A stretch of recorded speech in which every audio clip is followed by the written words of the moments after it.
y'all? Welcome to Coffee and Contemplation, episode 2. I don't have a coffee, I have a kombucha, so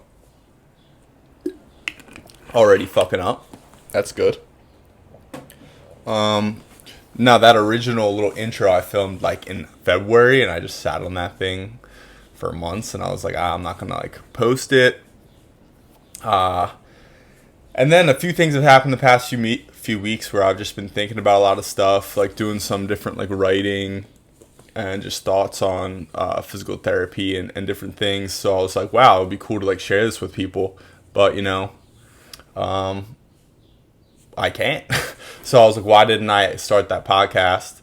And then I kind of just got back into it. So this was the kind of the original episode that like I kind of wanted to talk about on here.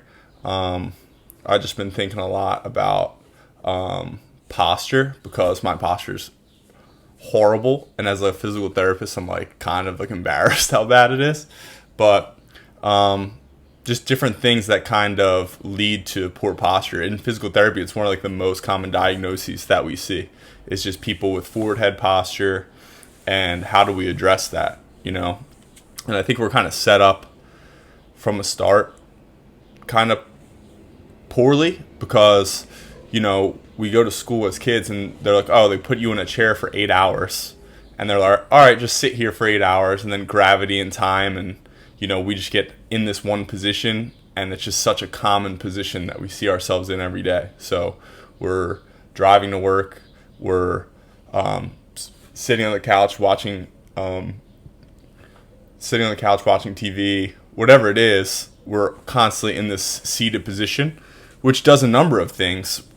Specifically, it decreases the access to your diaphragm for breathing. So when you're not using your diaphragm to breathe, when you're not taking a deep belly breath, you're using accessory respiratory muscles to expand your rib cage to inhale air into your lungs.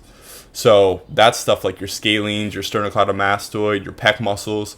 Everything is just closing down because it's working all day to contract and open your rib cage because we're not using our diaphragm. And then you can kind of see forward head posture. They call it like Jandas upper and lower cross syndromes. So we just basically see facilitated muscles. So that would be like very tight. So pecs, all those muscles I just named get very tight. So we need to like loosen those up. And then the other ones get inhibited or over-lengthened. So we need to kind of strengthen those muscles. And most of those are like your lower traps, your deep cervical neck flexors, things like that. They're going to bring you into a better position.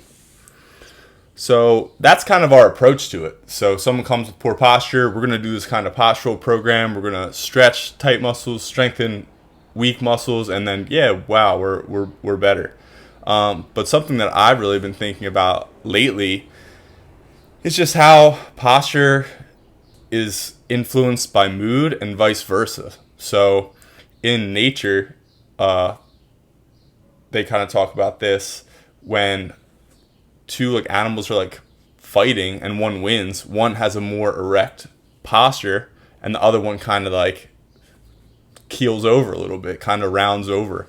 And I think we see that a lot of times with humans. We kind of get into this state of, maybe we're a little bit defeated, we're a little bit depressed, and we kind of hide. We kind of like round over in like a protective state. It is, but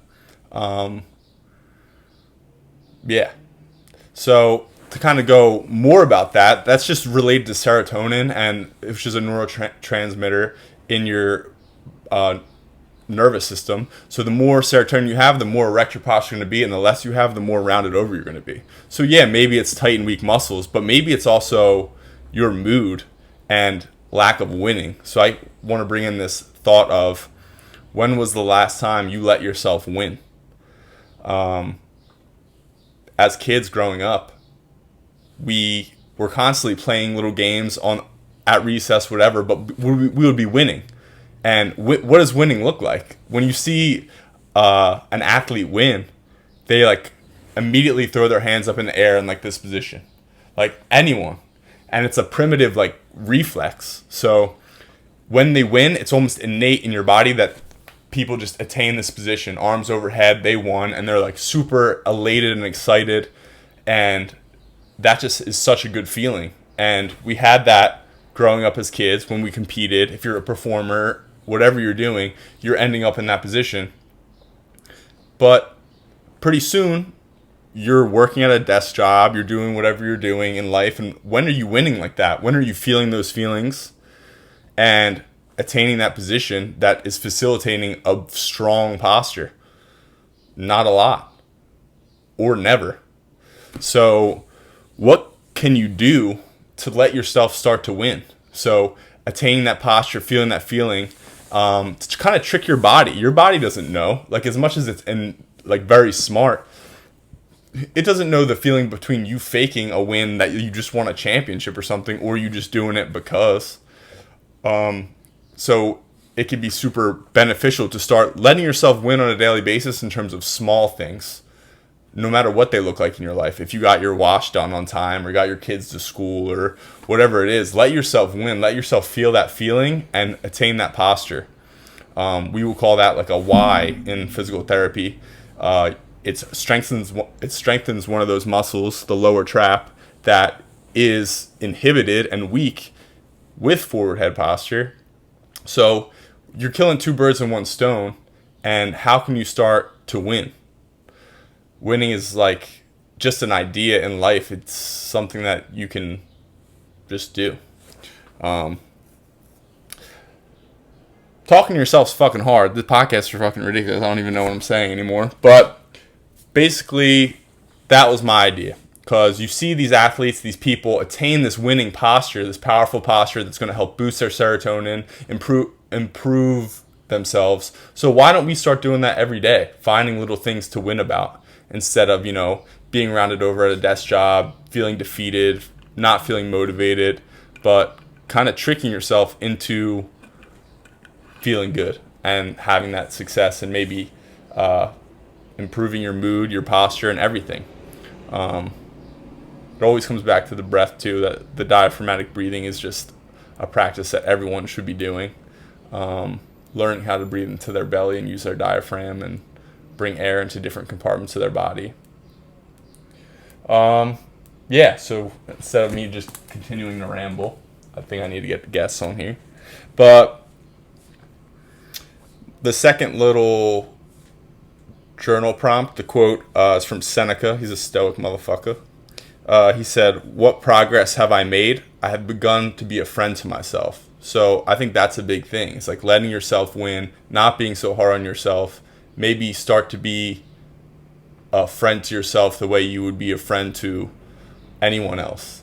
I think sometimes we're harder on ourselves, and our mental self-talk to ourselves is very ruthless compared to, if that was a friend of ours, we wouldn't talk that way to them.